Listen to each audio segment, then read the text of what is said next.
మర్రి golden diamonds ప్రముఖ hero Shri victory Venkatesh గారి చేతుల మీదుగా రేపే గొప్ప ప్రారంభం. ప్రారంభోత్సవ మరియు అక్షయ తృతీయ ప్రత్యేక ఆఫర్ గా VA పై ఫ్లాట్ 25% తగ్గింపు. నెల్లూరు జిల్లా కావలిలో వైసీపీ భూ మాఫియా అక్రమాలపై విజిలెన్స్ అధికారులు దర్యాప్తు ముమ్మరం చేశారు.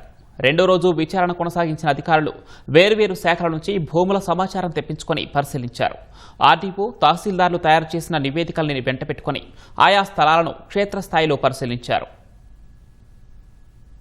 నెల్లూరు జిల్లా కావలిలో భూదందాపై రెండో రోజు విజిలెన్స్ విచారణ కొనసాగింది. 2019-2024 మధ్య కావలిలోని ప్రతి వెంచర్లోనూ వైసీపీ నాయకులు భూములు ఆక్రమించారు. అంతటితో సరిపెట్టకుండా రెవెన్యూ, మున్సిపల్, నీటిపారుదల శాఖల భూములను ఆక్రమించినట్లు ఫిర్యాదులు ఉన్నాయి. నీటి కుంటలు, శ్మశానాలను వదల్లేదు. ఆక్రమించిన భూముల్లో ఫ్లాట్లు వేసి రియల్ ఎస్టేట్ వ్యాపారం చేస్తున్నారు. ఈ అక్రమాల వెనుక వైసీపీ మాజీ ఎమ్మెల్యే ప్రతాప్ కుమార్ రెడ్డి, ఆ పార్టీ నేత సుకుమార్ రెడ్డి కీలకంగా వ్యవహరించినట్లు ఆరోపణలు ఉన్నాయి. ఈ అక్రమాలపై విజిలెన్స్ అధికారులు లోతుగా దర్యాప్తు చేస్తున్నారు. వివిధ శాఖల నుంచి సమాచారం తెప్పించుకున్న విజిలెన్స్ అధికారులు వాటి ఆధారంగా విచారణను ముమ్మరం చేశారు.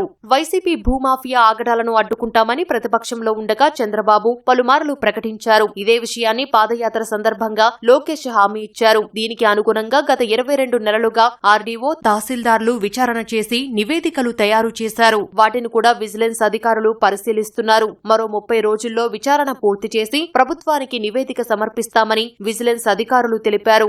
ఏ లేఅవుట్ కా లేఅవుట్ మార్కింగ్ అనేది ఇక నుంచి చేయబోతాము. 100% కుంటలు అనేది ఫస్ట్ లేఅవుట్లో కుంట ఒకటి కనిపెట్టి ఆల్రెడీ సర్వేర్ గారు చెప్తున్నారు. ఇంతకుముందు కూడా ఎంక్వైరీలో రెవెన్యూ అండ్ మున్సిపాలిటీ ఎంక్వైరీలో ఆ కుంటని ఎవరైతే లేఅవుట్ చేశారో దాన్ని డిస్టర్బ్ చేశారని కూడా తెలియజేశారు. మనకి లేఅవుట్స్ సుమారు 10 లేఅవుట్ల దాకా ఉన్నది లిస్టులో.